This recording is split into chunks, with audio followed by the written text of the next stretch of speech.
Welcome everyone. Today we have another new episode and we will discuss on ESG, and we have our world famous speaker, Professor David Smith, Mr. Marshall, Mr. Mark Sabin, as well as Mr. Rash. I want to give chance Professor David Smith first. Well, Sharif, thank you so much. The topic today is one that is very important to not only our listeners, but the world as a whole, and it's about climate repair for the developing world. We know that climate has continued to change and get worse, and we need to look at ways that we can proactively go and repair it and begin to see the differences there. Uh, Scientists have begun to look at very pragmatic ways to clean up the environment, as they've also began to look at some pretty exotic ways to clean up the environment too. There was in 2019 a group of scientists led by Professor Sir David King, who really said that in the next 10 years, the future of humanity will be decided for the next 10,000 years. And he was really referring to what are we going to do to begin to fix and repair the environment. One of his groups came up with some really radical ways, such as using artificial means to refreeze the North Pole and the South Pole. They were talking about spraying the oceans with salt and to increase the salinity to reflect the heat more off of it. They were looking at many, many different ways to begin to it. They were looking at how to make the oceans greener, to be able to use that as a way to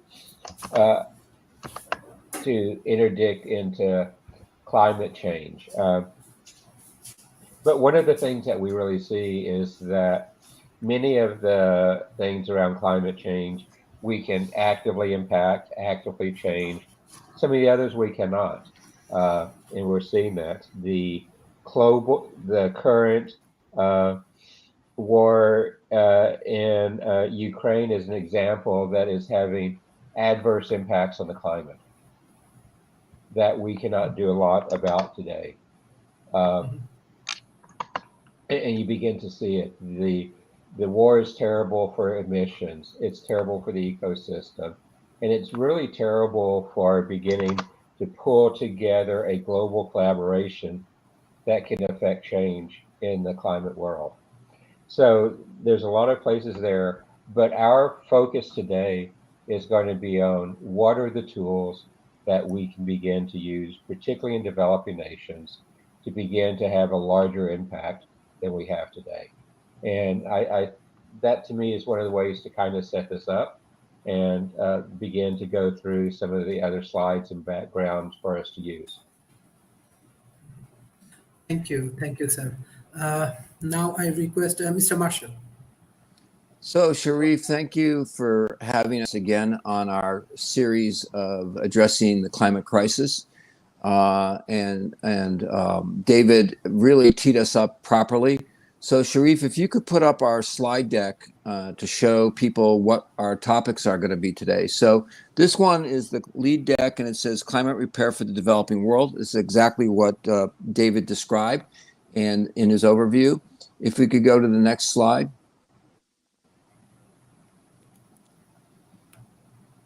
There we go. Right there. That's good. So what we have now is our topics of discussion for today. And I'm going to lead off with the history of the climate crisis. And I'm not going to go in depth in all the history. Climate crisis has been around with us for a long time.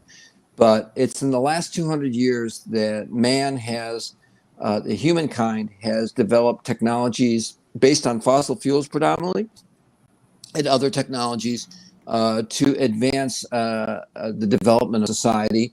And we see it most dominated in first world countries such as the United States and throughout Europe.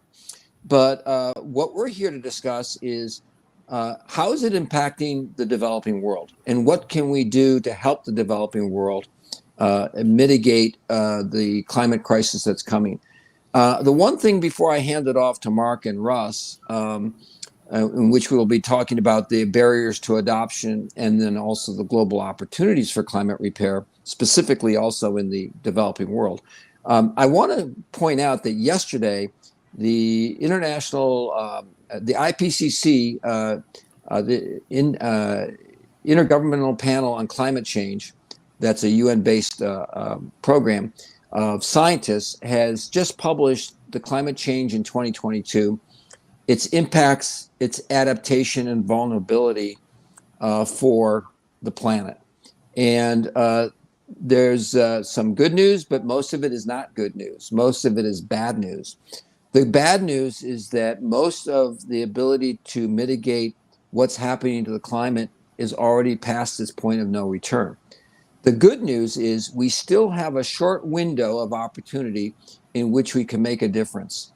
And if you read the summary for policymakers, by the way, for those people who are out there, there's 3 reports that the IPCC published. One is the summary for policymakers.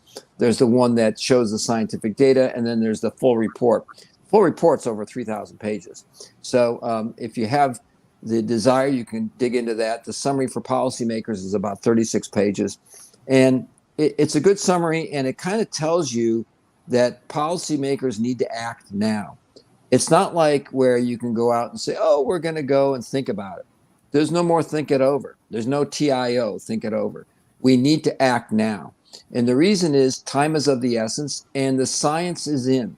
The scientific method has been used, and we've demonstrated in a scientific method that our greenhouse gas emissions are rising, and our temperature of the earth is going to rise. And some of it is baked in where you can't change it. A lot of it is. But again, what the report does show is that there is a window of opportunity in which we can act. And as David kind of teed up for us at the beginning, now is the time to take a look at what is available to us. And I'm going to now hand it off to Mark and Russ to talk about barriers to adoption, as you see in that slide, and global opportunities for climate repair. Mark, please take it away. Great. Thank you. Thank you, Marshall. And thank you, Sharif, for hosting us. I think that what we really have to look at is that the environment comprises of predominantly what's going on in the air around us. This is the biosphere that we live in. The water, which is the next most essential ingredient for human life. And then the land, which is where we grow the crops and provide us the nourishment that we need. And all of these areas in particular have been impacted by what's happening with the climate change, with the climate crisis. Because we are seeing global warming, it's changing what's happening at the polar regions, in the glaciers around the world. We're seeing an enormous amount of melt off. We are seeing, because we have converted so much of the agricultural world to monocrops and to industrial farming, because we have well over 7 billion people on the planet. And even at that, even though we have the ability perhaps to feed all of the people who are here, we are still seeing areas where starvation is rampant. As we're watching the desertification of much of the globe, where lands that were once fertile and even rainforests and areas of that nature are being impacted and being devastated by what's happening, both by the aggressive approach that has been in place to take advantage of the resources we have here on the earth and exploit them, but also the fact that we have not really adapted ourselves very well to the processes of what are the unintended consequences of this action. And in particular, one of the things that's really affecting, there are a few things that are really devastating in the developing world. Waste challenges, which you can see in the slide here. We're seeing massive amounts of waste that are being produced We have changed the economy to one where, because we have relied so heavily on fossil fuels, that has also introduced things like plastics and some of the other materials that are now being used to create the things that we use on a daily basis, whether that's the drinking water that we have in plastic bottles, or it's the cell phones that we have that are using heavy metals and things of that nature. All these things are impacting now what's happening with the climate, and that there are ways that we need to be able to address these things and find solutions. You go to the next slide, you'll see another area that we're talking about that is affecting here, which is of course the air challenges, and here we have the soil challenges. So this is an example of where we're seeing the drought having just tremendous impact on livestock, on farming, on the land that people are using to secure themselves and secure their future, their families. All these problems are quite significant. And if you go to the next slide, we'll see, of course, the air pollution that's happening here globally. There's vast amounts of toxic waste that is getting into the air. We're seeing many places where masking has become a necessity, not because of a pandemic, but because we're dealing with pollution and particulate matter that is actually in the air that we're breathing. And one of the key areas that really needs to be addressed very specifically is the area of what's happening with water, because as we're seeing the ice melts and as we're seeing the droughts, these two areas are kind of among the most significant areas of the climate crisis that need to be addressed.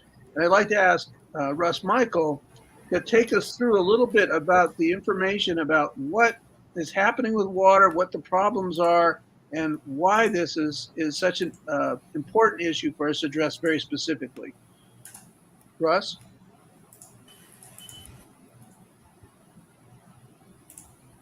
I believe you're still muted, Russ. Thank you, Mark. Thank you, Sharif, allowing us to take part in this noble.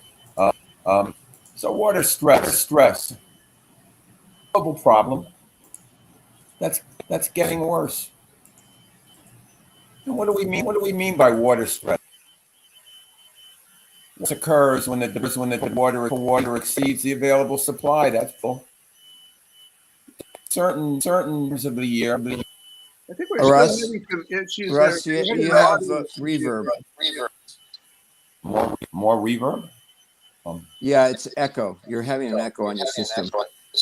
So I would let's let Mark take this over. So, and if you can mute yourself, that way we can remove the echo. Yeah, for some reason we're having a little bit of audio difficulty there. So of course with water, there are different aspects of what the water problems are that we're having. One, of course, is the pollution of the water that we're having, the amount of waste that's coming from things like runoff. Fertilizers have been used so predominantly in the mono farming world to be able to produce crops that are more productive. But those fertilizers have been largely based on taking things from the petroleum industry and using those. And so we're using chemical fertilizers, which is quite a different model of what to use in terms of bringing the nourishment back into the soil. And so we're seeing topsoil being depleted when we're having these massive weather events like the hurricanes and typhoons and cyclones that are impacting some of the agricultural regions, and the runoff that we're seeing as a result of those, particularly in areas where you're seeing massive fires. So another aspect of the temperature rise is the fact that we're seeing quite a increase in the fires that are going on globally,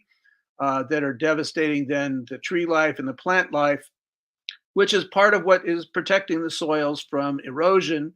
That erosion is then complicated by the large weather events that are happening and damaging the soil, which is, of course, again, what we need for the nutrients for providing us for the growth for the agricultural world. That runoff then goes into the waterways. So now we're talking about the rivers, the streams, the aquifers, and even into the ocean, where we're seeing great numbers of dead zones. We're seeing these massive amounts of growth of algae. There's toxic algae, there's harmful algal blooms. These things are all combining into part of what's damaging to the planet.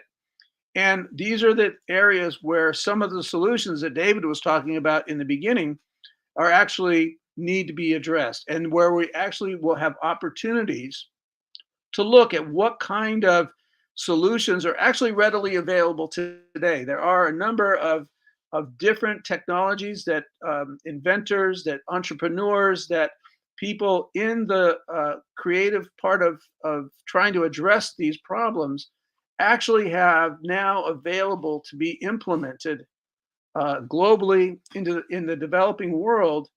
And of course, the challenge has been that the investment community, which is largely coming out of the developed world, that those dollars and euros and pounds and all that financial capability has been largely still oriented towards fostering the petroleum industries and the fossil fuel industry. We need to shift that into the other solutions-based technologies that can now be applied to begin to mitigate what's happening in terms of climate. And this shift has been happening largely. The climate solutions are being developed now and being supported by some of the things that David will talk about in terms of the public-private partnerships and some of the things that Marshall wants to address in terms of what's happening with the financial world. But key to this is that we have technologies now in all of these areas, in air, in water, in agriculture, ways that we can actually bring solutions in that are technologically available today and need to be implemented, and they can be done in a way where they're applied into the areas where the damage is the most severe and into the areas where the people are living that could actually take advantage of some of these things. So if we look at the next slide here, this is one of the technologies that addresses the water issue, the ultrafine nanobubbles. These are, we spoke about this in the last presentation, but the ultrafine nanobubbles are microscopically small oxygen bubbles that go into the water through a mechanism that has been designed to bring oxygen into the water. The advantage of using the ultrafine nanobubbles is that because of their size, they're not the typical type of bubbles that float and immediately come back up to the surface, but they actually penetrate the water. The advantage of this is, of course, that it supports the aquatic life. So the plant life, the fish, all the organisms that live in the water that are actually there and will actually go through the natural processes of cleaning it up are supported by having properly oxygenated water. This will help clear up rivers, streams, lakes, and the aquifers. So this is one of the solutions that we are looking at being able to implement in every kind of installation that we put into wherever that installation might be used. Now, if you go to the next slide, we look at biochar. Now, this is something I think that has been discussed in some of the presentations we've talked about here. Biochar is a substance that is basically a carbon-rich material that then acts as the host for minerals and then for the microbial life that lives in the soil. And that system, that process of having basically the infrastructure for the microbes and the microbiome of the soil to live and nourish the soil. This is something that was developed over centuries. Particularly, it was discovered in the Amazon area, where it was because of the people using the cooking the same way that they do in Hawaii, where they might catch some sort of animal that they were using to provide meat for the people, and they would cook it in the ground, and there would be all the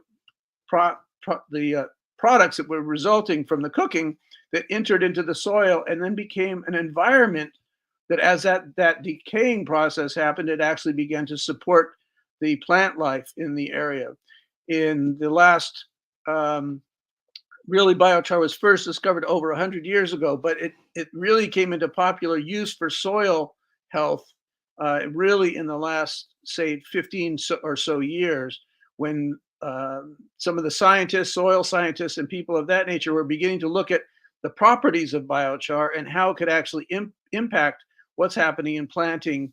And these kind of things can actually change what's happening with the topsoil, restore the topsoil, and also provide a great amount of nourishment for the plant life there. In addition, at very high carbon levels, we've been seeing now that what's called activated charcoal sometimes, and it's being used to support animal life. It actually helps reduce mortality and things like the livestock, for cattle, for chickens, for pigs. It's actually improving the health. You'll even maybe see this today in pharmacies, where you may have a supplement that gets used for things like if you have food poisoning, where it can actually absorb the problems that you're having, the toxins that are in the food that might have caused you to have some sort of stomach upset. That actually can be mitigated by the use of these rich carbon material. Now we're also seeing it here in the West. I know that we're seeing it for things like in various hygiene products, things like that. Another technology that is part of the innovations that we're talking about bringing into this entire cyclical economy that we're trying to create here is what's known as the Zajac engine. Now, this engine was built and is used for generating electricity. One of the things that happens is that in the processes of converting waste, which is one of the problems that get solved, but in the conversion of waste into resources, there are oftentimes synthetic gases that get produced in that process. In the heating, in the absence of oxygen, gases are produced. And so those gases, which could be otherwise creating additional pollution, actually can become fuel in the case of the Zajac engine, which burns fuels at a high enough temperature that what basically comes out is a pollution-free, almost zero emissions engine. It runs with what's known for the people in the technology area with constant torque at a constant temperature of 1425 degrees and with constant compression, which makes it an ultra efficient engine, but also the fact that you're not seeing pollution as a result of the engine running. And where the fuel for that engine comes in these types of systems, if we go to the next slide, you'll see that there's a technology which we use called a pyrolytic carbon capture and storage. That is what this is an example of one of the systems that is now currently in operation and being used to convert waste into these resources, into the biochar and into the fuel that runs that Zajac engine that we just saw. So all these things are working together. So there's a cycle, a complete set of different technologies that all work together to be able to make this movement into these climate solutions that we're looking to have. And that whole process, which is so important to being able to address the issues that we're facing now, are the reasons that we want to bring this to bear on what's happening globally, in the developing world in particular, in the areas where there are farmers, where there are people who are looking to try to improve their lives in terms of the economy, in terms of the social order of things, in terms of health, in terms of being able to restore the environment. So we have what is known as the triple bottom line. And I'd like to turn this part of the conversation back over to Marshall to talk about what are the factors that are actually we're talking about here to deliver the kind of success for these projects that is necessary to address these daunting issues of climate change. Marshall? Thank you, Mark. I think that people are starting to grasp over the last several sessions that we've had that we're dealing with fundamental issues of climate change, and those issues are soil health, water quality, and air quality, but other things as well.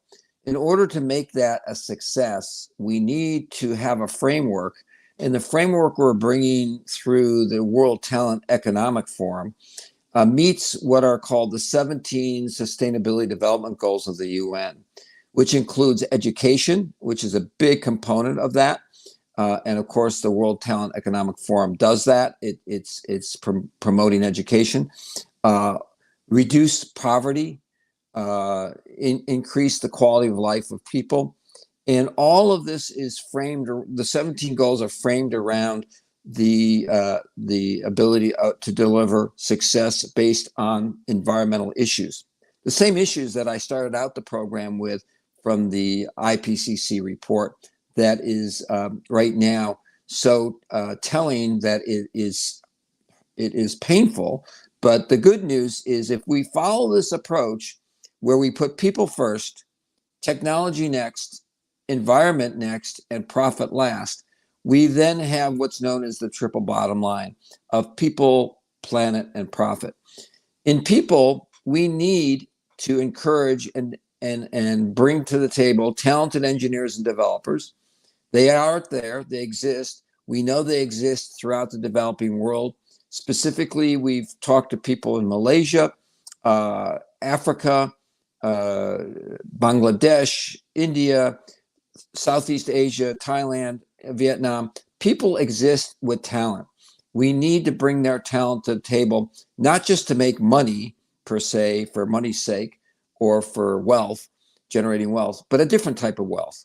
That wealth is the ability to educate people, make them aware of our existential threat on this planet and address it. We need also experienced business professionals. And we do that through joint ventures with people. And we also increase the quality job opportunities for people in those locations. So part of the people first component is to create good paying jobs in the area that they're in, respect their social issues, because not every community is the same. Obviously, people in Africa have different social mores and approach to life and than they do, let's say, in Malaysia or even in Vietnam. So we need to respect the local social mores, and we need to blend that with the kind of technologies that Mark showed us, proven thermoconversion systems at scale. One of the issues that the technology development has had with pyrolysis is that it's not at scale to get it to the point where it can be delivered financially viable, because you have to build the systems. Each system costs something, and in order to create some profitability to get the profit motive back into it from a environmental approach and a people approach, the profit has to be there to pay the people, not to make 1% of the population wealthy, but to create a level playing field where more people become middle class and upper class in their communities, and that it levels the playing field for social change. So we also have this ISO oxygenating ultrafine nano bubble generator, and as Mark pointed out, the game-changing ultra low emissions engine genset, which is really huge because it can take greenhouse gas emissions such as volatile organic compounds and polyaromatic hydrocarbons, which are not just they're not the only greenhouse gas emissions. Most people think about CO2 and methane, but we can take all those and convert them into something valuable and create energy, and at the same time create a cyclical economy where waste is no longer waste. It becomes the resource to create wealth for, and when I say wealth, I don't mean just financial wealth, but health wealth, That's my new word I just created. So so that we have a healthier society and a better outcome for people that are living in distressed environments. And it looks like right now under the IPCC report, the entire Earth is a distressed environment. So we need to take a global approach to this. And that's why we're focusing on the developing world, because the developing world has an opportunity to create a level playing field for its citizens and create a quality of life that prior to this approach is hard to obtain. I'm not saying it can't be obtained in other ways, but we certainly believe this is the one way to do it. And that's done through the 17 sustainability development goals of education, lowering poverty, increasing standard of living, reducing water pollution, and other things that the goals represent. Which brings us to the environment. We need to reduce greenhouse gases, sequester the carbon, and out of that, we manufacture materials for environmental cleanup. So those are what we're doing. So I would like to go to the next slide and then bring back David so that David and I can have a conversation about what's available to us.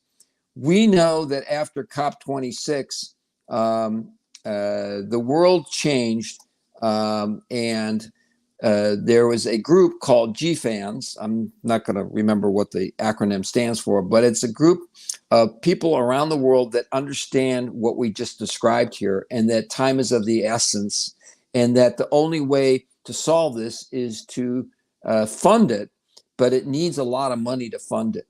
And the IPCC report even talks about it. And we know that the GFANS has committed over $100 trillion of private investment and to move into climate solutions. And as the IPCC report states yesterday, many of the impacts of global warming are irreversible, but we still have this short window to address it. And the way to do it, and this is the conversation I'd like to have with David, is we need to do it through this public-private partnership. And so, David, why don't you share with us what that would look like in this world, this global warming world? Well, Marshall, public-private partnerships are really a way to bring all the stakeholders to the table, to bring the financing, to bring the governments, to bring the key stakeholders in the region, to bring the people who can provide the capabilities there to go to and advance in a way. And really, I believe that public-private partnerships are also one of the ways that we can help meet the ESG criteria that some of the people are asking about in the comments as well. ESG stands for environmental, social, and governance. And public-private partnership touches upon all those different areas of an ESG type of approach. You know, if you go into the environment, it's the climate change, the greenhouse gas, the natural resource depletion, the waste and pollution, deforestation, biodiversity, and others like that. Social is really the impact on the local community. It's the employee relationships, it's the diversity, it's what are the working conditions and how do you protect data and other elements like that. And governance really gets into areas about how we're going to manage the funds, how are we going to manage bribery, corruption, how do we look at the structure we're going to use, what are the tax structures we're going to use. And what is exciting with the type of funding which Marshall's been talking about, the criteria around many of those bonds, much of that money takes the whole ESG into consideration as you're looking at these bonds and how to deploy that money. And public-private partnerships, by their very nature, bring transparency into the equation. And it's part of one of the glues that really can tie together the whole environmental, social, and governance together in a package to begin to have impact for the region. So to me, Marshall, I can see them being a very important part as you begin to look at all the different criteria and how they must work together. And particularly as you see in developing nations, this important. One of the question talks about NGOs, and NGOs are actively involved in looking at some of the funding around environmental impacts and public-private partnerships. I've worked with a number of the NGOs in funding projects in developing nations, and the approach we're taking about is one of their preferred approach for beginning to solve this type of global issue. So, Marshall, I hope that helps. That's fantastic, David. I think you hit the nail on the head, as we like to say. But I would also like to say that your approach to the triple bottom line is really critical, and the ESG description is really good for the folks that were asking those questions. One of the things that we know that is important is that this team here on this panel is working together with the World Talent Economic Forum and the other members of that forum, led by Sharif and his team, to make this happen. So we're moving from description and introduction and information sharing that we're doing in this series on the climate crisis.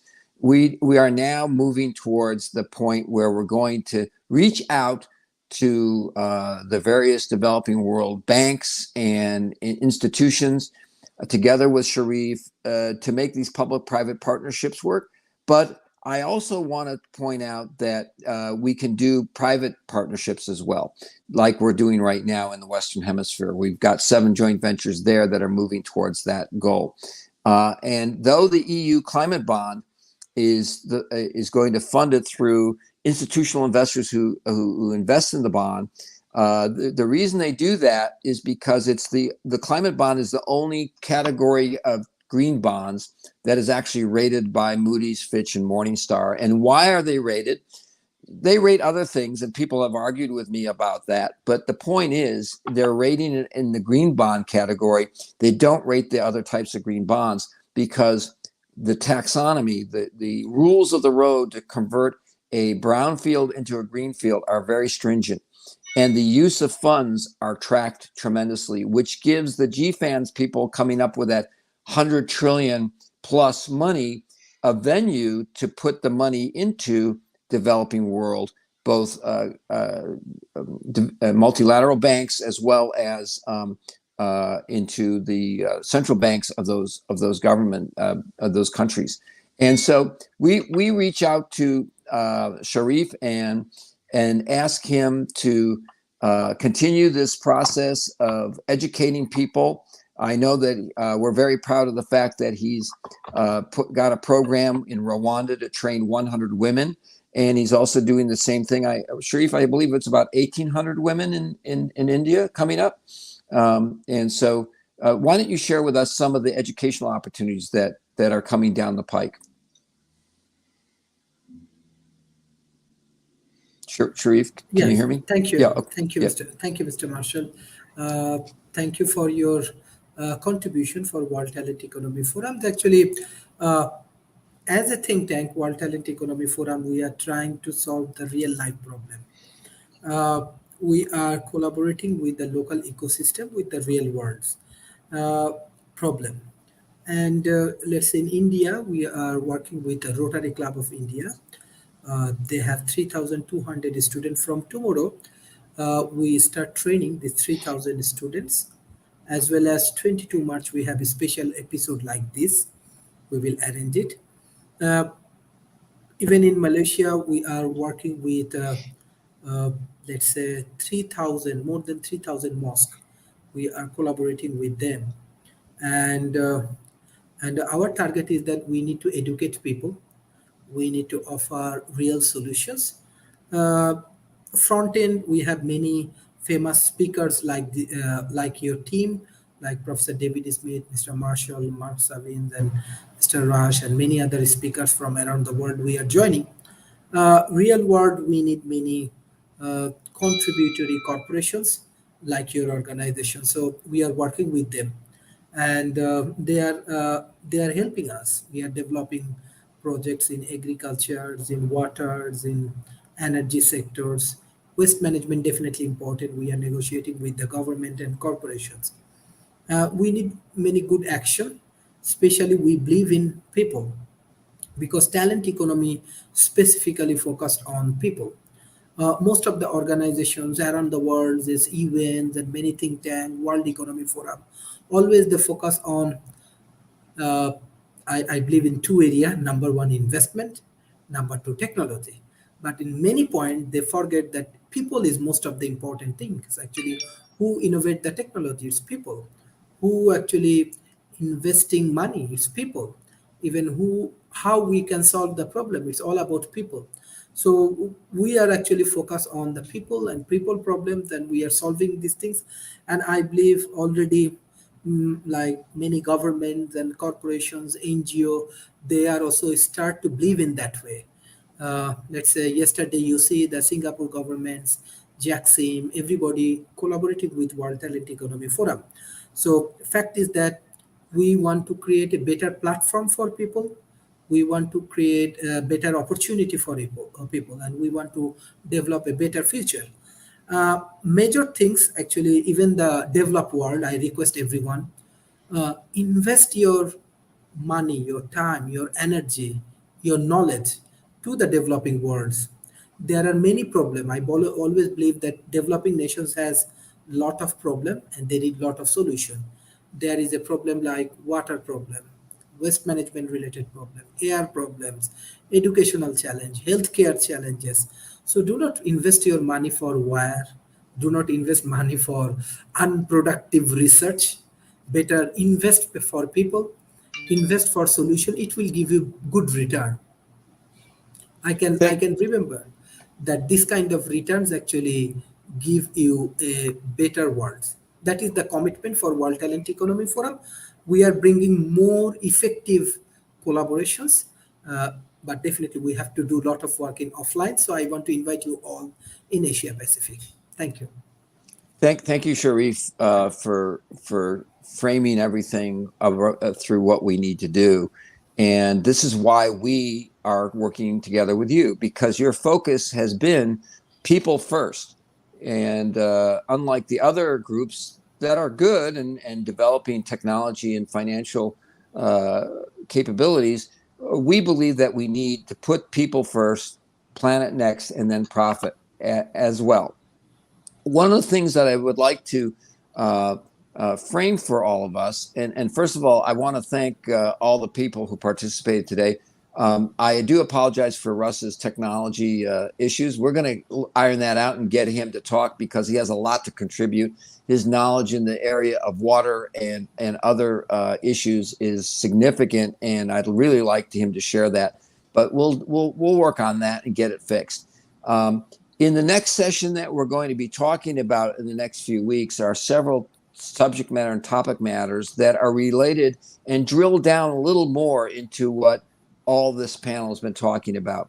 This, up till now, is kind of the summary of what we've been talking about over time of people, planet, and profit. But specifically, we addressed water issues in the last several segments. And prior to that, biochar and energy and pollution, air pollution. One of the things that we need to drill down into as we move forward is that the world is like we said from the IPCC report that I discussed at the beginning of this show, is that time is of the essence. One of the issues that is causing some misperceptions out there is carbon set-asides and carbon capture credits. We will be discussing that in the next few sessions, and we'll also be discussing what is the difference between that and actually making a difference physically, like the ones that we're talking about, where the credits are not where the money is. I mean, there is money in it, but it's not a settled topic yet. And we will be talking about that in the future. And one of the things that we would like people to take away from today's event is that you need to actively engage with us. Reach out to Sharif and the World Talent Economic Forum and get involved. we're bringing together our team together with others, as Sharif has said, and now is the time to act. And it's environmental, social, and governance that David talked about. So I'm going to allow the group to go around one more time and give their closing thoughts. And if we don't have reverb from Russ, we'll let Russ talk. Otherwise, we'll have to mute him. So David, why don't you give your closing thoughts on ESG and public-private partnerships? Thank you. Marshall, thank you so much for that. Now, as you can see on the screen, environment, social, and governance do have places where they tie it together. And the environmental, as you can see, is one of the strongest areas on this slide and how it begins to work. But you can see how they're interrelated and how you have to move them through as you begin to go through all the interesting elements of it. Also, as you begin to see what we're trying to do with these different impacts, it really comes back to what you as the citizens, what you as the government, what you as the institutions want to do to be successful. In my opening remarks, I talked a little bit about the impacts we see of what's going on in the world. And we need to step up our view. What's going on in the world is distracting our view of trying to save the ecosystem. And it makes it really difficult for multilateral engagement. And this is very important for what we're doing. I'm concerned as we look at some of the ESG, for example, with the food impact throughout the Middle East. Ukraine is the largest producer of grain for the Middle East, and that definitely isn't going now. But we're seeing how these different things are coming back. And, I know all of us are anxious for what we can see and what we can do as we work through these issues around the environmental impact, around the different areas of ESG, around the funding. And funding tends to be one of the roadblocks. And what we've done today and have done in these sessions is shown you that there's access to considerable funds that can be used here. And we've shown you that there's technologies that can begin to be brought to bear on this. And it's really up to us to pull into our strategies in each of our nations, each of our companies, and each of our communities to use things like ESG and the triple bottom line and others as a way to solve this very important problem that we're facing. Thank you, David. We're good now. Russ, if you lower your volume, there might not be reverb, but if there is, then we'll just mute you, and I apologize. We'll get it straightened out eventually, but it might be just a volume issue. So we can see if you can talk about a little recap of some of the issues. Yes, thank you. And thank you, Sharif. If this is any better, I did lower.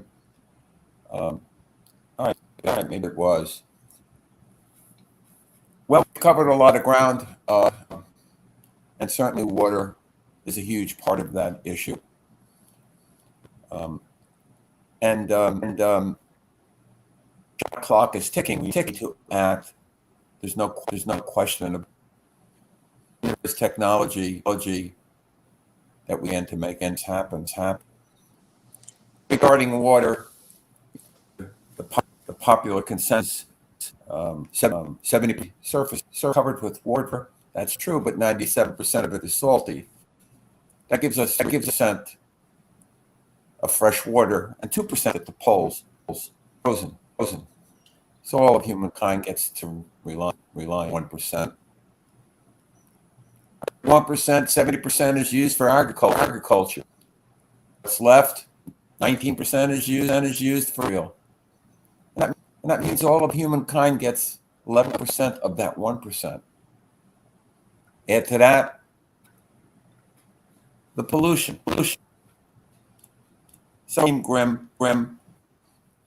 Other countries have stepped up to the plate to avoid day zero, the day you run drinkable, usable.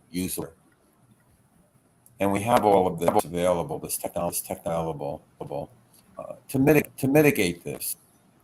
And if not now, then when? Thank you.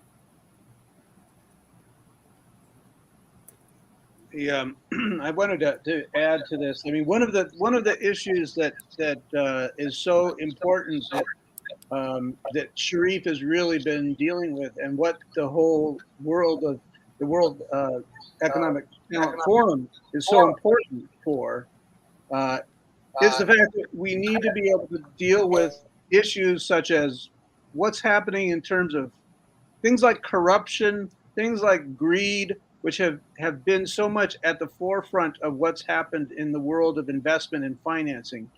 And now there are companies like our company that have opportunities to be able to present technologies that can be brought into the communities, and where the wealth is being spread amongst all of the participants in it, which is another game changer, which is why the orientation of what Marshall has said, which is really people come first, because it's the people that we need to be able to do the operations that need to take place. The technologies are just the tools. It's the if you want to build a house, just having a hammer is not enough. You need to know how to use the hammer. You need to know how to use the tools, and the tools are being used by people. That's one of the great things about what it is to be a human being, is the ability to use tools. If we look at the history of society, it was moving from the Stone Age, where stone tools were being used, to being able to develop metals, to being able to develop pottery, to develop things like being able to turn plants into baskets, and all these things accrued into the development of humanity. But along the way, as we've gone through this process, we've also developed things that had other consequences that we didn't anticipate.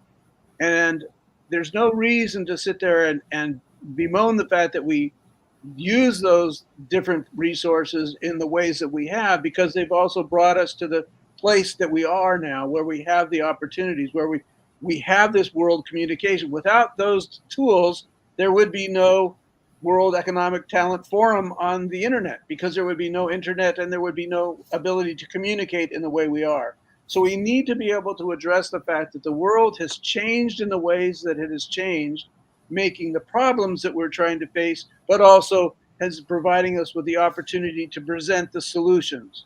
And part of that mix, part of what needs to happen, and this is what's so critical about the timing of everything, is that now we're facing an imminent crisis where the dangers are upon us.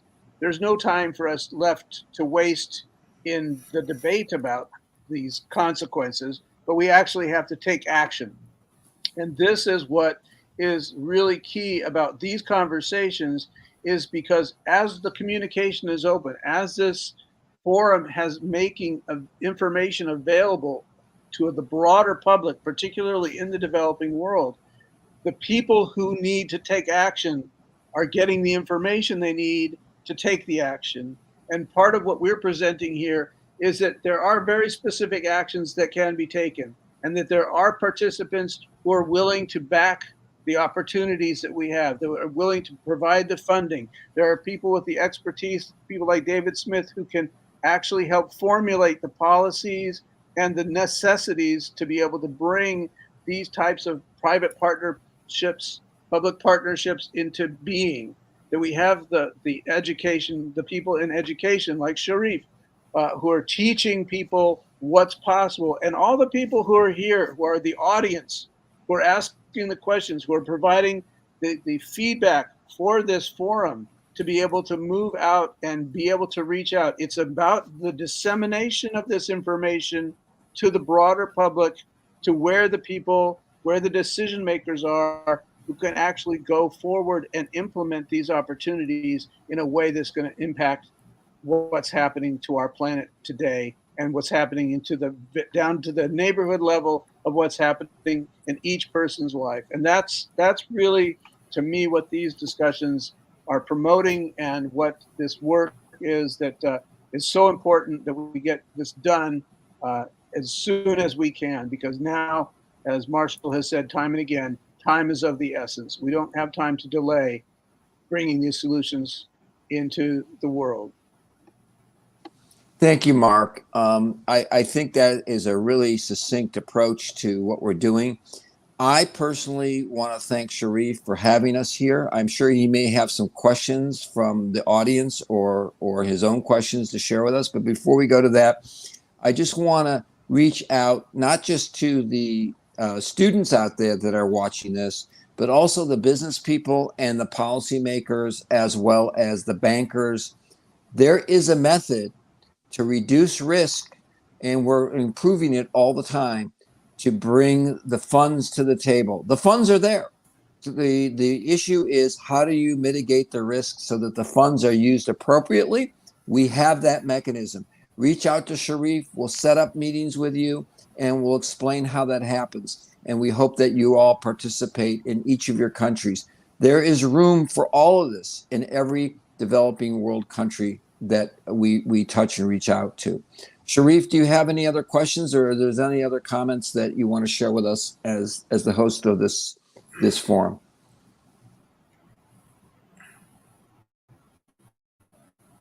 There are a few questions from specific that how, like, ESG, this assessment.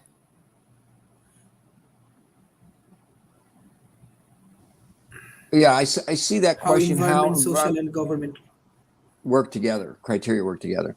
And I think that David Smith actually addressed that in his slide. But just to reiterate a little bit, ESG is different, and there's ESG finance, by the way. So in other words, there's a finance out there for that. And there's also, in addition to that, impact finance. They're not identical. They're different. So I just want to point that out. And we can address that in another session. But basically, ESG, as David has pointed out, is a tool that needs to be used and implemented in today's world, where the IPCC report says we're at the precipice of our existential lives on this planet. So I think we need to do that. Next question. And I think we addressed that. What is this major role of NGOs in this sector? And I believe, again, I think David Smith kind of touched upon that. David, do you want to add anything about NGO role in this regard? Well, one of the places where NGOs play a big part is pulling together funding sources, of pulling together the talent and capabilities to do it. If you look at some of the larger NGOs like the World Bank, the International Development Bank, USAID, others like that, some of the sovereign wealth funds and things, they have done a big part of helping advance the speed with which we can address environmental impacts. And NGOs, non-governmental organizations, work together with the governments, work together with the public sector, with the private sector, with academia, and with the suppliers of the technology to really target and attack the, in this instance, climate change, which we're trying to work through. Is it safe to say, David, that they act kind of like a bridge? Well, I want to say, instead of a bridge, they're a little bit more like an element of glue, because they can really help glue the pieces together in a way that promotes the partnership and really which promotes the transparency, which is one of the key elements of public-private partnerships. I think that's fantastic. So Sharif, any other questions that may be out there or that you have? Or are we good for this session? No, thank you. Thank you, everyone. We're running up against our time. For joining Thank today's you. session. Thank you. Thank you, everyone. Thank you. Thank you, Professor David Smith, Mr. Marshall, Mr. Mark Sabin, and Mr. Rash for joining today's session. Thank you. Bye-bye and take care. Thank you. Thank you. Bye-bye. Bye. See you next week.